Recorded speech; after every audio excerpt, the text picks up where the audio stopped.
Hey, second grade, happy Thursday. I'm so excited I get to share God's Word with you today, so let's get into it. Today, our God's Word is called Israel's Kings Turn Away from God. At first, Solomon was a very good king.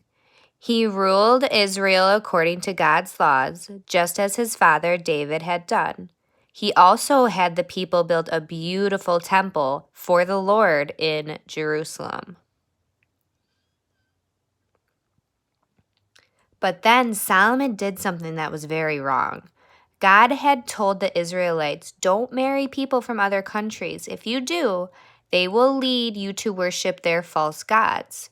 But Solomon married many women from countries where idols were worshipped. So let's think what commandment that would be breaking if you are worshiping false gods. Think about that in your head. All right. When Solomon's new wives came to live in Jerusalem, they brought their idols along with them, and Solomon built altars where his wives could worship these false gods. By the time Solomon was old, his wives had led him to worship their false gods. Many of the people in Israel followed Solomon's example and also began to worship these idols.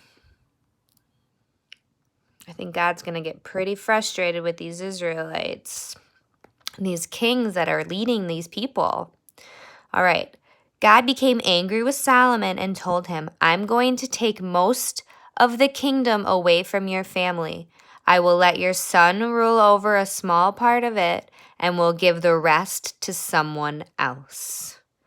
So the kingdom it'll still be in the line of David, but now God is going to bring someone else in to lead the people.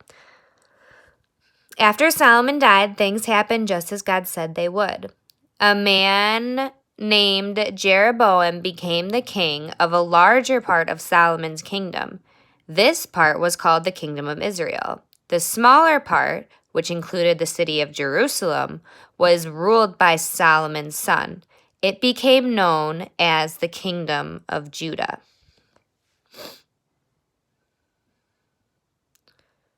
Oops. God promised Jeroboam, if you obey me, I will bless you and your kingdom. But Jeroboam turned out to be a wicked king. He didn't want his people to go to Jerusalem to worship God at the temple. He was afraid once they were there, they would want Solomon's son to be their king instead of him. So Jeroboam didn't want to lose the big kingdom, because he got the bigger one, so he was jealous of the king that had the smaller one, Solomon's son. Jeroboam made 2 golden calves and put them in 2 different cities. These golden calves are your gods, he told the people, the same ones that freed you from slavery in Egypt. Now, obviously, friends, he's telling a lie, because those 2 golden calves did not help the Israelites free from Egypt. We know who freed God. We know who helped free those Israelites from Egypt, and it was our God. All right, so now you don't need to go to Jerusalem to worship God. You can worship right here in your own country. And most of the people, sadly, listened to their king and worshiped the golden calves. God was angry with Jeroboam. He sent a prophet to show Jeroboam his sin, but Jeroboam did not want to stop his evil ways.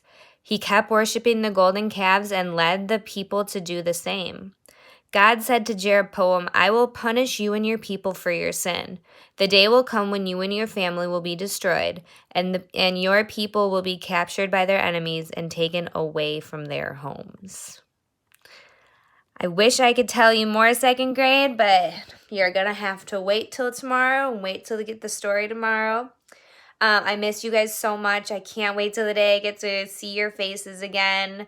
But I hope you have a great rest of your week and have an awesome weekend. Bye.